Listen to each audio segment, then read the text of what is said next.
Hi guys! Good morning and welcome back to my channel. Today, gagawa po tayo ng low carb or keto friendly chocolate ice cream. Ang kailangan po natin ay in a clean cup, maglagay lang ng 1/4 cup of hot water or warm water at maglagay din ng 3 tablespoon of unsweetened cocoa powder. Ang gamit ko po dito ay 100% cacao. At maglagay din tayo ng 4 sticks of equal gold at ihalo lang po ang sweetener sa cocoa powder mixture.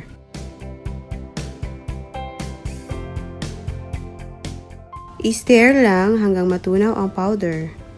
At pagkatapos nating ma-stir or mix ang chocolate mixture, iset aside lang. In a clean bowl, maglagay ng 1 pack or 250 ml of all-purpose cream. Ang gamit ko po dito ay Alaska Crema. At pwede din po kayong gumamit ng kahit anuman pong brand. At dapat po naka-chilled overnight. Pero kung nagmamadali kayo, pwede niyong ilagay sa freezer for 2 hours. So ayan, simutin ko lang siya guys kasi hindi na po siya magiging 250 ml or 1 pack pag hindi po natin sinimot yung dumikit po sa loob.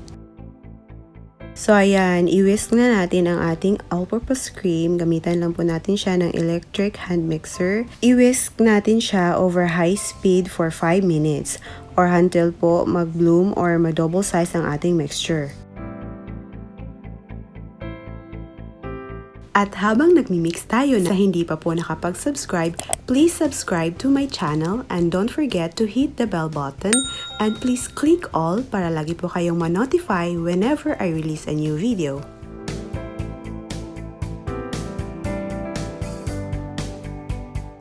At wag po natin kalimutan to occasionally scrape down the sides para po yung dumikit sa gilid ay masama po natin sa pag-whisk.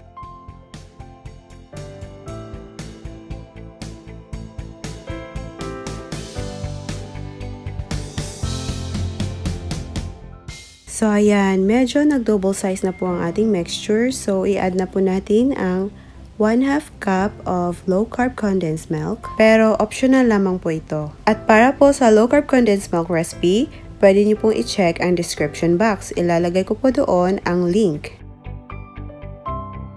So ayan, pagkatapos po nating mahalo ang low carb condensed milk, i-beat pa rin natin siya over high speed for 5 minutes.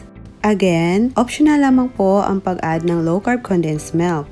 Gusto ko lamang po kasi na may konting twist doon sa ating low carb ice cream.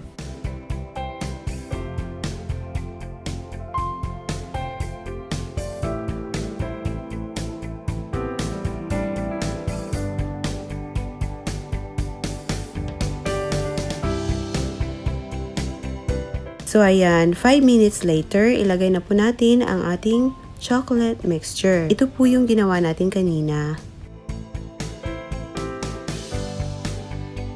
At pagkatapos nating ma-add ang chocolate mixture, i-beat uli natin siya for another 5 minutes over high speed until the mixture becomes smooth and double in size.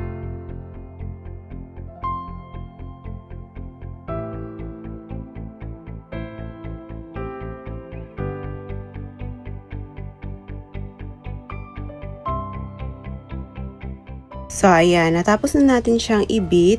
Maglagay po tayo ng 1/4 cup of peanuts. Gumamit lang po ako dito ng happy peanuts. At kung marami po kayong budget, then pwede po kayong gumamit ng cashew or pecans. And gently fold in the peanuts to the mixture. At i-transfer na natin ang ating ice cream mixture to any desired container.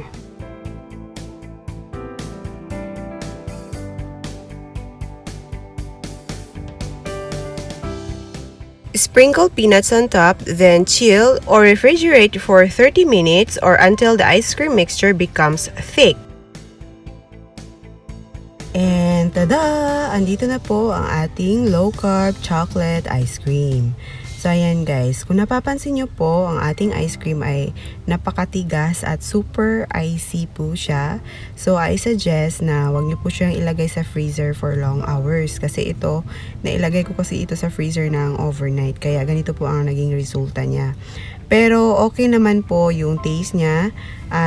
Masarap pa rin at saka napaka-creamy din niya. So, ayan guys. Kung napapansin niyo po na inilublob ko po ang ating ice cream scoop dun sa tubig para po na madali na lang siyang i-glide or i-scoop dun sa ating ice cream.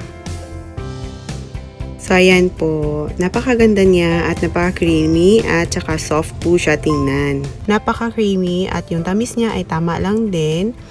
So, again, yung condensed milk pala na hinalo ko ay optional naman po yun. So, ayan po. At para po sa low carb condensed milk recipe, pwede niyo pong i-check ang description box. Ilalagay ko po doon ang link. Sana po nakatulong po itong video na ito sa inyo, lalong-lalo na doon sa mga naglo-low carb or nagkikito. At saka maganda din po itong ice cream na ito dun sa ayaw ng matatamis or ayaw or umiiwas sa mga sugar. So, ayan, tapos nag-crave sila ng ice cream, then maganda po ito sa inyo guys. Diabetic friendly din po itong ice cream na ito. At kung bago ka po dito sa aking channel at hindi pa nakapag-subscribe, please subscribe to my channel and don't forget to hit the bell button and please click all para lagi po kayong ma-notify whenever I release a new video.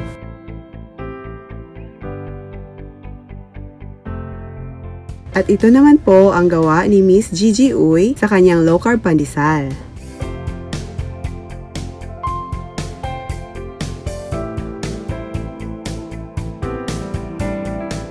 A mega shoutout to Miss Gigi Uy.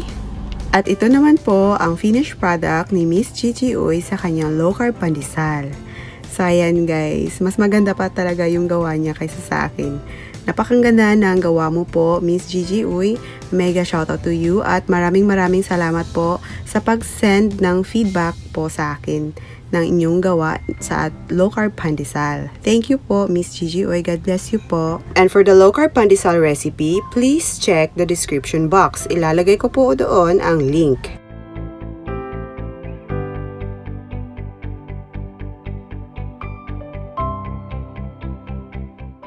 At ito naman po ang ating list of ingredients.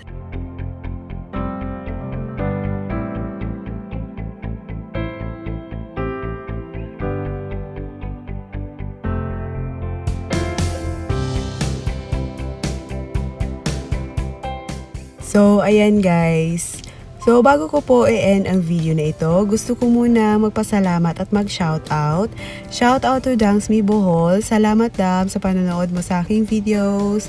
Salamat sa suporta at a big shoutout also to Gilbert's Vlogging. Salamat sir sa panonood mo sa aking videos.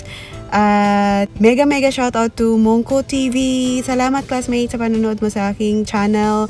Every time I uploaded a video, andyan ka talaga sa sumusuporta ka talaga sa channel ko. Thank you so much. See you soon.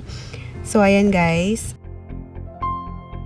At shoutout din po sa lahat ng aking mga subscribers at sa bago ko pong subscribers, shoutout din po sa inyo at welcome po kayo dito sa aking channel at maraming salamat po sa pag-subscribe ninyo sa aking channel. Thank you po, God bless you po sa inyong lahat at ingat po kayo.